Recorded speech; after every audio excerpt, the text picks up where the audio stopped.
C'est tous corps frappé des balafons, le lion nous a rougi, et vous remercier d'avoir accepté de répondre à notre invitation. En dépit de vos agendas très chargés, surtout 2 journées après le référendum du 20 mars.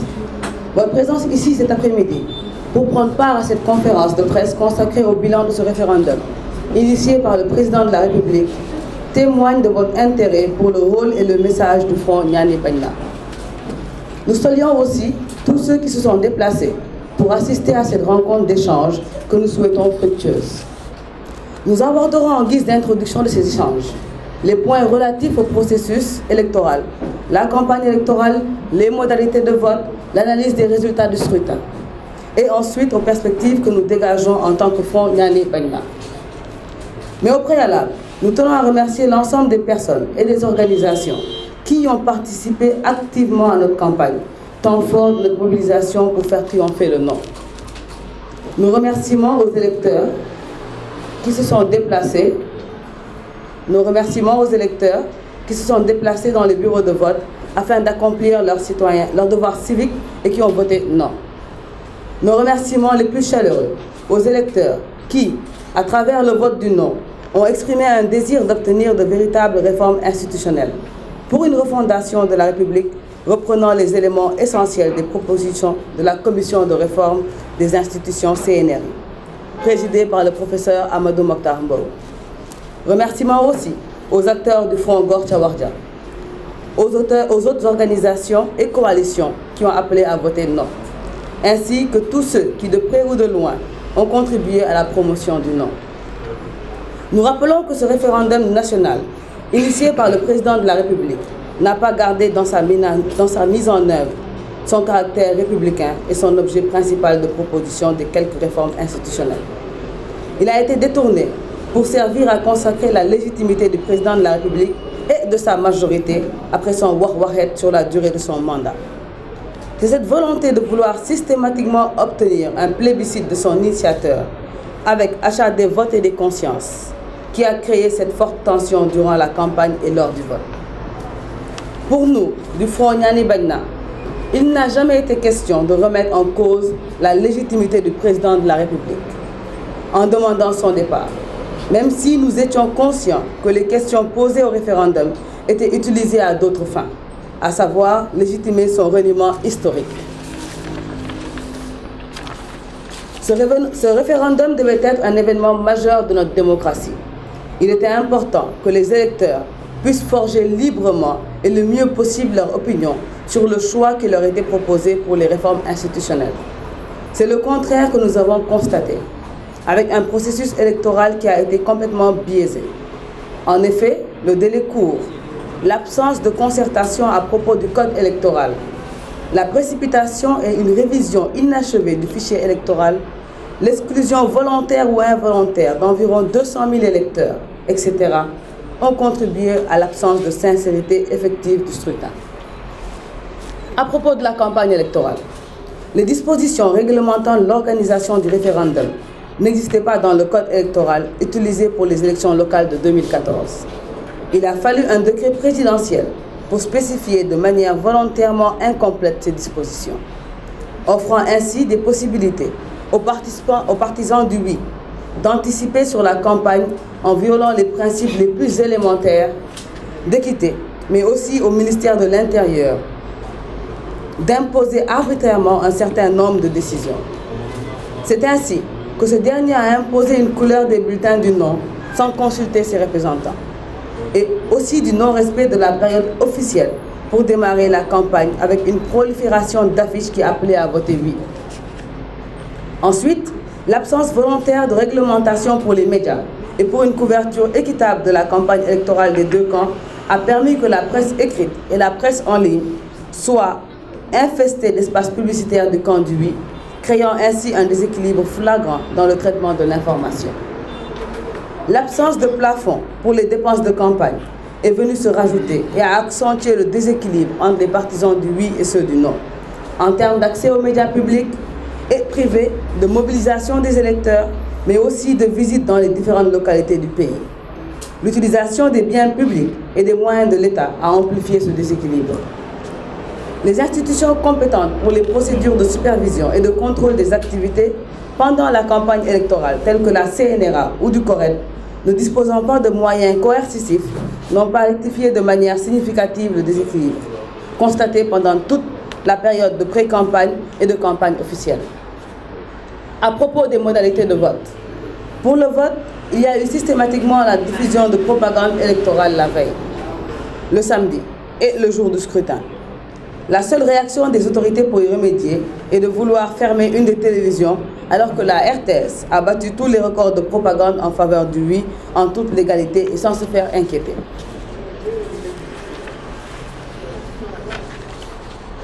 S'agissant des bulletins de vote choisis scandaleusement par le ministère de l'Intérieur, l'électeur avait à sa disposition un bulletin avec une couleur blanche et un oui gravé en noir, et lisible même à distance, et un bulletin avec une couleur difficile à spécifier en langue nationale et un nom quasi invisible et illisible. Nous avions donc eu beaucoup de difficultés pour aider les électeurs à bien identifier les bulletins du nom, malgré des spécimens tantôt avec des écritures blanches et tantôt avec des écritures rouges. En matière d'observation électorale, la prérogative de la gestion de l'accréditation des observateurs nationaux et internationaux revenait à un ministre totalement partisan et impliqué dans la campagne. Les organisations nationales ont été accréditées tardivement et ont été pratiquement invisibles dans les bureaux de vote.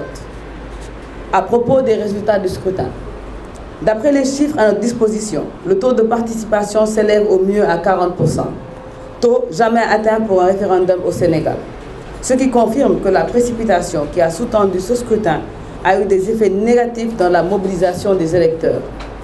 À titre d'illustration, le taux de participation dans les 3 référendums de l'histoire du Sénégal. 1963, taux de participation 94,3%.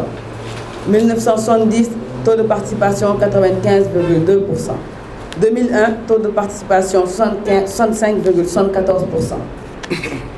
Le corps électoral s'élevant à 5 496 406 électeurs. Les 40% représentent environ 2 202 000 électeurs et les abstentionnistes d'environ 3 303 000. Si c'est confirmé que c'est 55% qui ont voté oui, alors cela représenterait environ 1 200 000 électeurs et que le non recueillerait environ 1 million d'électeurs. Si nous effectuons une comparaison avec la présidentielle de 2012, le candidat Macky Sall avait recueilli 1 925 000 voix au second tour. Cela montre que sa notoriété, sa popularité et son électorat se sont largement effrités de près de 1 million de voix. Aux votants du non s'ajoutent les non-votants qui s'élèvent à 3 300 000 électeurs, soit un total de 4 300 000, c'est-à-dire 80% du corps électoral, qui n'ont pas adhéré au projet de révision du président Macky Sall. Voilà en résumé ce que nous voulions faire comme point par rapport à la vision que nous avions de ce référendum à chaud. Nous venons d'assister à une parodie d'exercice démocratique. Ce scrutin évalué dans sa globalité, parce que le scrutin ne s'arrête pas au jour de l'élection. Il y a tout un processus qui se situe en amont. Donc ce scrutin apprécié dans sa globalité est une mascarade. Parce qu'un scrutin a une vocation de permettre un jeu franc et ouvert entre des candidats sur la base du principe de l'équité et de l'égalité entre les candidats. Tout ce qui a été fait dans ce processus a contribué à rompre gravement l'égalité entre les candidats, à violer gravement tous les principes qui doivent normalement gouverner une élection transparente. D'abord, dans les conditions de fixation de la date de l'élection, aucun consensus. Monsieur le Président de la République s'est bien préparé et a fixé une date en fonction de sa préparation. A imposé une date. Ça ne participe pas du consensus nécessaire pour permettre de respecter les principes d'équité du processus. Ça, c'est la première chose. La deuxième chose, Monsieur le Président de la République et son camp ont violé l'état de droit en lançant une campagne électorale avant l'ouverture de la campagne. On a tous vu comment on a fait une propagande outrancière de oui à travers tous les panneaux des villes de Sénégal. Ça, c'est une deuxième chose. La troisième chose, la RTS a été accaparée par le oui. Et ça a été même dénoncé par des organes de supervision. Le CNRA a sorti un communiqué officiel dénonçant l'inéquité dans le traitement de cette campagne par la RTS. Le CNRA a même avoué son impuissance parce que nonobstant le communiqué du CNRA, la RTS a continué de plus belle jusqu'à la fin du processus électoral. Le CORED a même dénoncé la partialité d'une certaine partie de la presse privée. Donc ça aussi, c'est un élément qui est un facteur de déséquilibre qui a été flagrant. Un autre facteur de déséquilibre, c'est l'utilisation outrancière des publi-reportages dans la presse privée. Et ce qu'on a indiqué tout à l'heure, c'est que on est dans une compétition avec un oui et un non. Une des parties était arbitre et joueur, c'est-à-dire le camp du oui, parce que c'est le président qui a défini le décret, qui a pris le décret, qui a défini les modalités d'organisation du processus électoral, sans aucune concertation. Donc l'ensemble de ces éléments montre que ce processus n'a pas fonctionné sur la base des principes d'équité. Je terminerai sur un autre facteur extrêmement important qui a contribué à rompre l'égalité entre les candidats et à fausser l'expression du suffrage des électeurs, c'est la corruption systématique qui a été mise en œuvre en violation aussi du code électoral. Parce que l'achat des conscients est expressément interdit par l'article 104. Voilà donc un ensemble de facteurs qui font qu'on ne peut pas, par simple convenance républicaine, nous focaliser simplement sur ce qui s'est passé sur le jour des élections, comptabiliser les votes et puis dire voilà, c'est terminé, ça s'est très bien passé. Vous êtes des observateurs, vous avez vu ce qui s'est passé sur le terrain, vous êtes des témoins, donc vous avez parfaitement vu que les conditions d'une élection transparente, qui respecte des principes d'équité et d'égalité entre les candidats, n'ont pas été respectés. C'est pour ça que nous disons que c'est une parodie d'exercice démocratique, c'était une mascarade. Voilà ce qu'on peut dire. Maintenant, du point de vue de la légalité, nous ne pouvons évidemment pas remettre en question les chiffres. Parce que quand bien même il y a eu tous ces manquements, les chiffres sont là, on en prend acte. On en prend acte. Sur la deuxième question, je pense que ce référendum n'est pas un exercice de politique politicienne. Parce que tous les débats actuels, c'est qui a gagné. Oui, non, oui, non. On a interrogé les citoyens du Sénégal. Je dis bien les citoyens du Sénégal. Donc un scrutin n'a de sens que pour autant qu'un chiffre significatif des citoyens ciblés et interrogés s'exprime. Surtout en matière de réforme constitutionnelle. Parce qu'en matière de réforme constitutionnelle, ce qui est recherché, c'est un consensus. Ce que nous disons, c'est que nous ne disons pas que nous avons influencé l'abstention. Nous disons que 80% des électeurs sénégalais n'ont pas donné leur agrément à cette réforme constitutionnelle.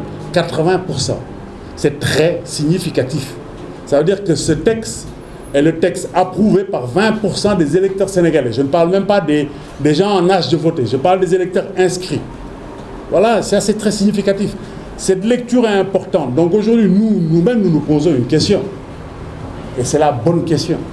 Pourquoi 60% d'électeurs inscrits ont décidé de ne pas s'intéresser à ce processus? C'est ça la question importante. La question fondamentale, c'est pas quelle est la majorité résultant de la minorité. Parce que la majorité dont on parle aussi, c'est une majorité qui résulte d'une petite minorité. Donc si on en retourne à l'essence du processus, à l'essence du référendum, on est obligé de se poser des questions sur la légitimité, comme vous le dites, du processus, à partir du moment où ce processus n'a pas reçu l'agrément de 80% des électeurs inscrits. Moi, je pense d'abord que sur les principes, on peut être d'accord sur des points. on a été d'accord cette fois-ci avec le front Gorcha Wahdia pour dire non. Mais notre non ne veut pas forcément dire, n'est pas forcément leur non. Hein. Ça, il faut être clair. Nous, le non, c'était surtout de faire comprendre aux Sénégalais que nous en voudrions plus. Ce référendum de Macky Sall n'est pas ambitieux, de par ses points, de par d'abord le nombre de points, mais le contenu des points, mais aussi faire comprendre au peuple sénégalais qu'aujourd'hui, on ne peut plus accepter que ce qui s'est passé il y a 3 ans, 4 ans derrière puisse continuer à se passer au Sénégal. Ce n'est plus acceptable. Vous savez, quand on parle de référendum, moi je ne l'appelle plus référendum. Parce qu'un référendum, c'est quand même un consensus. Il y a des préalables. Il n'y a jamais eu ces préalables. Donc, disons que la validation d'un texte de Macky, 15 points de Macky, on l'appellerait comme ça. Pour dire quoi? On a tout de suite énuméré les problèmes qu'il y a eu avant le processus, pendant le processus. Mais avant tout cela, le référendum a perdu sa quintessence. Le débat, c'était sur ce mandat-là de Macky. C'était d'abord ça. Macky, d'une manière ou d'une autre, a essayé de faire valider son wahwahet par une frange de la population du Sénégal. Et ils ont pu accaparer tout ce qu'il y avait comme espace publicitaire et autres pour valider son wahwahet. Ça veut dire qu'aujourd'hui, il dira aux Sénégalais demain, nous avons fait du wahwahet. Et personne ne pourra le nier parce qu'une frange de la population lui a validé son wahwahet. Et c'est là où ça devient problématique.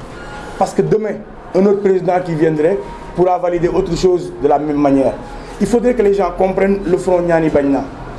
Le Front Nyani Bagna, composé essentiellement des gens de la société civile, qui eux ont eu le courage de prendre le bon bout et de dire non et d'être du bon côté de l'histoire. Ces gens-là n'ont aucune idée genre politicienne comme l'auraient d'autres. Nous, on est très clairs dans nos positions. Nous sommes du côté du peuple, mais aussi nous sommes très clairs et très fiers de nos positions. Aujourd'hui, si on faisait un bilan, notre bilan il est très satisfaisant.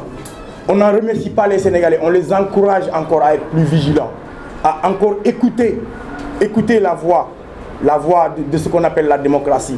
Quand tu fais une réforme sur 15 points et que tu dis que c'est pour renforcer la démocratie, alors que le processus même n'est pas démocratique, ça veut dire que là, il y a un problème. Et c'est ça le problème. On ne peut pas renforcer la démocratie avec une dictature.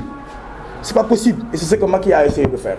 Donc, soyons clairs, il y a eu d'autres fronts, comme hier, en 2012, on était tous ensemble le 23 juin. Cela ne voulait pas dire qu'on était avec Macky ou avec Modou, avec Pat. Et aujourd'hui, on voulait tous dire non. Ils ont leur nom, nous on a notre nom. Peut-être leur nom pourrait signifier non, non, non.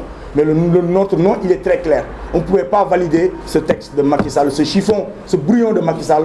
Nous ne voulions pas le valider. Alors là, cette question était claire.